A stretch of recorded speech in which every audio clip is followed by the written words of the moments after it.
ক্রিকেটের এল ক্লাসিকোতে জৌলুস ফেরানোর ম্যাচে আরও জৌলুসহীন পাকিস্তান। একক ডমিনেন্স টিম ইন্ডিয়ার, আর তাতেই কুপোকাত সালমান আঘার দল। ফলাফল বড় ব্যবধানে হার, যেখানে উত্তাপ উত্তেজনার লেশমাত্র খুঁজে পাওয়া ভার।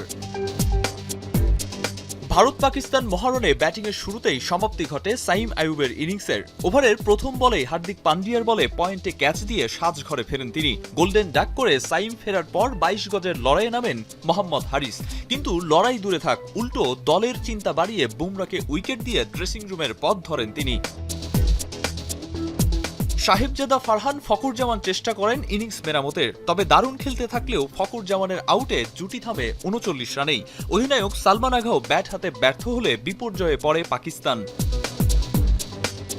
ড্রেসিং রুমে ফেরার সময় টস জিতে ব্যাট করার সিদ্ধান্তটা নিয়ে নিশ্চয়ই আবারও ভেবেছেন তিনি। কুলদীপ ইয়াদব, আকসার প্যাটেলদের নিয়ন্ত্রিত বোলিংয়ের সামনে দিশেহারা হাসান নওয়াজরা হেঁটেছেন অধিনায়কের দেখানো পথেই। লোয়ার অর্ডারে শাহিন আফ্রিদির ৩৩ রান ভারতের লক্ষ্যমাত্রা বাড়িয়েছে কেবল, চ্যালেঞ্জ জানাতে পারেনি চিরপ্রতিদ্বন্দ্বীদের।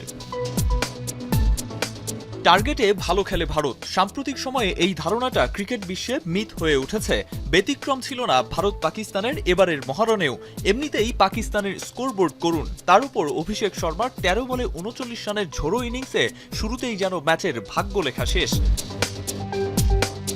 ম্যাচের বাকি সময়টায় টি-২০ ম্যাচেও ওয়ানডে স্টাইলে ব্যাটিং করেছেন সূর্যা কুমার, তিলক ভার্মারা। পাকিস্তানের বোলারদের পাড়ার বোলার বানিয়ে হেসে খেলেই জয়ের বন্দরে নোঙর করে ভারত, যেখানে সূর্যা কুমার ইয়াদবের ম্যাচ উইনিং ছক্কাটাকে বলা যেতে পারে পাকিস্তানের উপর ভারতের আধিপত্যের ট্রেডমার্ক।